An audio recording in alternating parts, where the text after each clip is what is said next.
Hi hello friends, ಇವತ್ತು ನಾವು ನಮ್ಮಮ್ಮ ಪಾನಿಪುರಿ ಮಸಾಲೆ ಪುರಿ ಮಾಡಿ ಅಂದರು. ಅದಕ್ಕೆ ಪಾನಿಪುರಿ ಮಸಾಲೆ ಪುರಿ ಎಲ್ಲ ನಾನು ರೆಡಿ ಮಾಡಿದ್ದೇನೆ.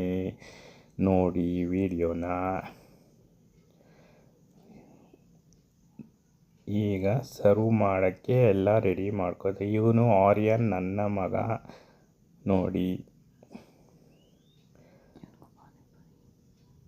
ಇವರು ನಮ್ಮನೆ ಬೆಕ್ಕುಗಳು. ಒಂದು ಕರಿಯ, ಇನ್ನೊಂದು ಪಿಂಕ.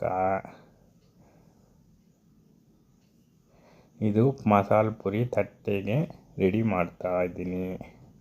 ನನ್ನ ಮಗ ಬೇಗ ಬೇಗ ಬೇಕು ಅಂದನು, ಅದಕ್ಕೆ ಅವನಿಗೆ ಫಸ್ಟು ರೆಡಿ ಮಾಡಿ ಕೊಡ್ತಾ ಇದ್ದೀನಿ. ಇದು ಮಸಾಲೆ ಹಾಕ್ತಿದ್ದೀನಿ. ನಂತರ ಎಲ್ಲರಿಗೂ ಒಟ್ಟಿಗೆ ತಟ್ಟೆ ಇಟ್ಟು ರೆಡಿ ಮಾಡುತ್ತಿದ್ದೇನೆ.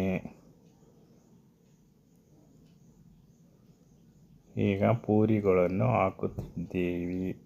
ಈಗ ಎಲ್ಲ ಹಾಕಿ ರೆಡಿಯಾಗಿದೆ. ಈಗ ಸರ್ವ್ ಮಾಡ್ತಾ ಇದ್ದೀವಿ.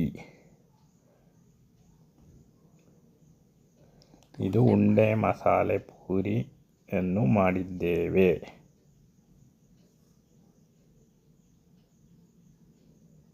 ಇದು ಪಾನಿ ಲೋಟದಲ್ಲಿರುವುದು. ಇದು ಪಾನಿಪುರಿಯನ್ನು ರೆಡಿ ಮಾಡಿ ತಟ್ಟೆಯಲ್ಲಿ ಇಟ್ಟಿದ್ದೇವೆ. ಅನಂತರ ಸರ್ವ್ ಮಾಡೋದಕ್ಕೆ. ಓಕೆ ಫ್ರೆಂಡ್ಸ್, ಇದು ನಮ್ಮನೆ ಪಾನಿಪುರಿಯ ಕತೆ. Thank you. ಲೈಕ್ ಮಾಡಿ.